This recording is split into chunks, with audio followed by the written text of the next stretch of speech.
जिसके घर में तुलसी का बगीचा होता है, कई पौधे होते हैं, उसको कहीं तीर्थ जाने की जरूरत नहीं, उसका घर तीर्थ है जिसके घर में तुलसी के पौधे हैं। और यमराज कभी उस घर में किसी भी मरने वाले को लेने नहीं आएंगे जिसके घर में तुलसी। लगा लो भैया, तुलसी लगा लो घर में, काहे कोई यमराज को आने दोगे? सबके घर में तुलसी। कितना सुंदर पहले था।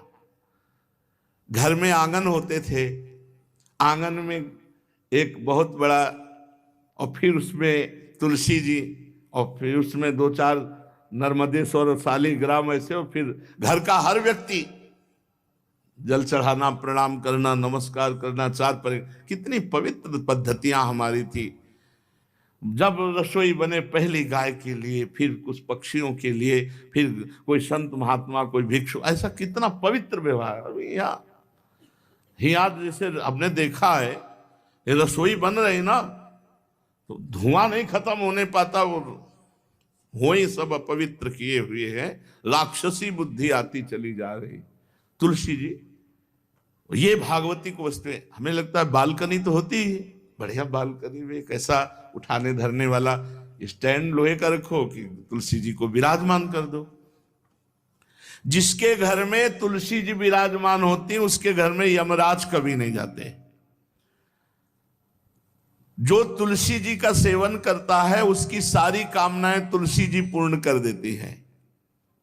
तुलसी जी को लगाना, तुलसी जी का पालन करना, तुलसी जी को सिंचन करना, तुलसी जी का दर्शन करना, तुलसी जी का स्पर्श करना, मनुष्य के द्वारा जो मन, वाणी और शरीर से पाप हो गए, सबको तुलसी महारानी क्षमा कर देती है, दग्ध कर देती है। पुष्कर आदि तीर्थ, गंगा आदि परम पावन नदियां, ये सब जो स्नान आदि, अवगाहन आदि करने का फल देते हैं, वो केवल तुलसी जी घर में विराजमान है, उसको वो फल मिल जाएगा। कितने बढ़िया। जो तुलसी जी की नवीन मंजरी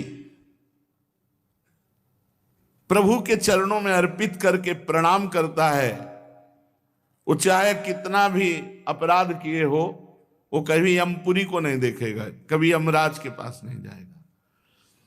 जो मनुष्य तुलसी काष्ठ का घिसा हुआ चंदन लगाता है, उसके सारे संचित भस्म हो जाते हैं, और क्रियमाण जो वर्तमान, वो कभी उसको बांध नहीं सकते।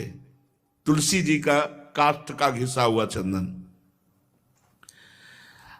जिसके घर में तुलसी की छाया होती है, वहां पितरों को अपने आप कल्याण प्राप्त हो जाता है। जो श्राद्ध करने से लाभ मिलता है पितरों को, घर में तुलसी लगा के, जो तुलसी की छाया, बड़ा वृक्ष, पितरों को तृप्ति मिलती है।